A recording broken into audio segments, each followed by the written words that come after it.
Halo teman-teman, saya Nisa Pasa Septiani. Halo semuanya, perkenalkan nama aku Aprilia Agustin. Halo, nama saya Parisa Deseni Zukrup. Halo, nama saya Ika Siti Nurjana. Hai guys, perkenalkan nama saya Kasya Nisa. Halo, saya Puji Jaskia Dewi. Apa sih teks argumentasi? Teks argumentasi adalah teks yang memuat pendapat atau opini penulis dengan didukung alasan logis, fakta, dan juga data. Nah, selanjutnya ada struktur teks argumentasi. Struktur teks argumentasi ada 3. Yang pertama adalah pendahuluan, adalah bagian awal yang berisikan pengenalan topik atau isu yang akan dibahas. Yang kedua ada badan argumen, merupakan bagian inti yang memuat argumen pendukung pendapat atau opini penulis di bagian pendahuluan. Badan argumen menguraikan bukti untuk pendukung pendapat yang disampaikan, dapat berupa alasan logis, fakta, dan juga data. Yang ketiga ada kesimpulan, merupakan bagian akhir yang memuat penegasan ulang atau rangkuman dari argumen secara singkat, jelas, dan logis agar mudah dipahami oleh pembaca. Nah, selanjutnya ada ciri-ciri. Yang pertama, berisi opini. Yang kedua, terdapat data dan fakta. Yang ketiga, disajikan dengan analisis logis. Yang keempat, bahasa yang jelas, luas, dan baku. Yang kelima, kalimat persuasif atau kalimat ajakan. Yang keenam, sistematis seperti konjungsi temporal. Contohnya, lalu, kemudian, setelah, dan yang terakhir menggunakan adjektif simba.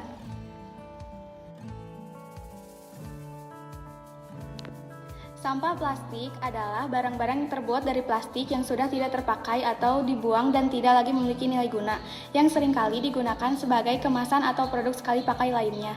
Sifatnya yang anorganik dan sulit terurai secara alami. Plastik menjadi sampah yang persisten dan dapat mencemari lingkungan, mengubahnya menjadi polusi jika tidak dikelola dengan baik.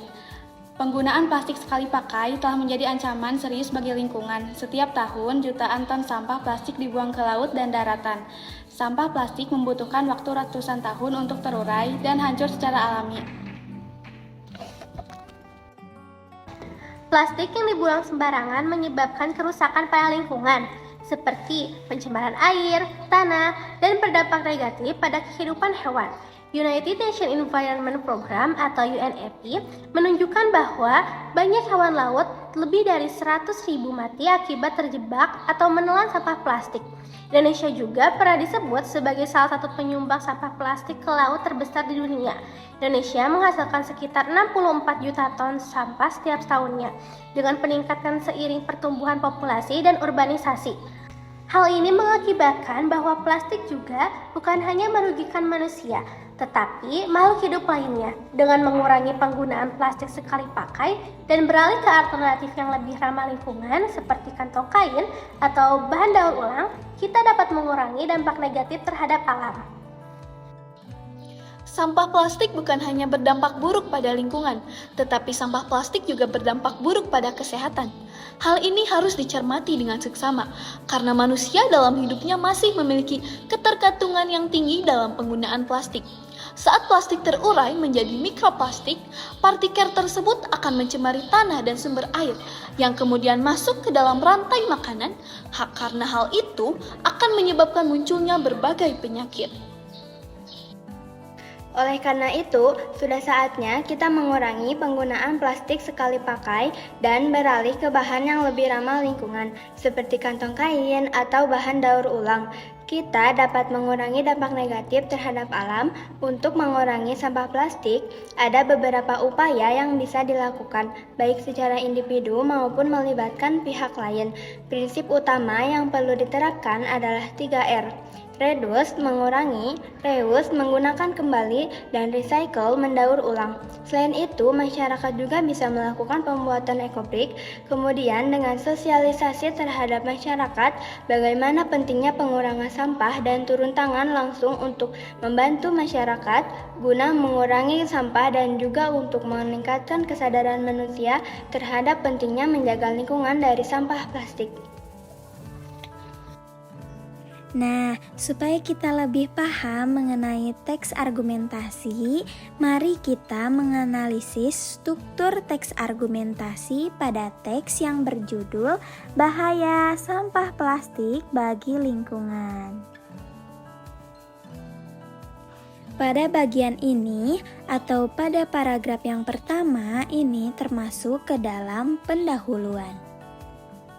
Nah, pada bagian ini atau paragraf yang kedua dan ketiga, ini termasuk ke dalam badan argumen.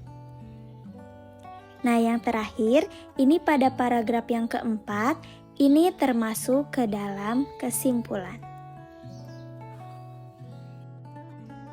Yang selanjutnya, mari kita menganalisis ciri-ciri teks argumentasi pada teks argumentasi yang berjudul Bahaya Sampah Plastik bagi Lingkungan.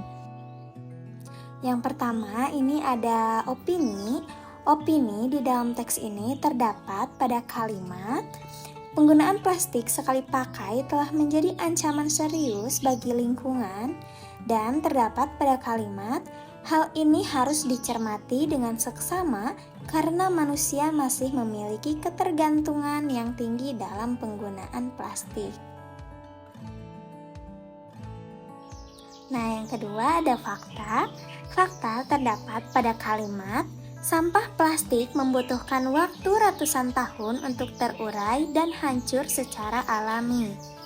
Kemudian pada kalimat plastik yang dibuang sembarangan menyebabkan pencemaran air, tanah, dan berdampak negatif pada kehidupan hewan. Lalu, terdapat pada kalimat, saat plastik terurai menjadi mikroplastik, partikel tersebut akan mencemari tanah dan sumber air yang kemudian masuk ke dalam rantai makanan. Nah, yang selanjutnya ada data. Data dalam teks ini terdapat pada kalimat setiap tahun jutaan ton sampah plastik dibuang ke laut dan daratan. Lalu terdapat pada kalimat Indonesia menghasilkan sekitar 64 juta ton sampah setiap tahunnya. Lalu terdapat juga pada kalimat United Nations Environment Program atau UNEP menunjukkan bahwa banyak hewan laut lebih dari 100.000 mati akibat terjebak atau yang menelan sampah plastik. Kalimat persuasif pada teks ini terdapat pada kalimat oleh karena itu, sudah saatnya kita mengurangi penggunaan plastik sekali pakai dan beralih ke bahan yang lebih ramah lingkungan, seperti kantong kain atau bahan daur ulang. Kita dapat mengurangi dampak negatif terhadap alam. Lalu terdapat juga pada kalimat, selain itu masyarakat juga bisa melakukan pembuatan ekobrik.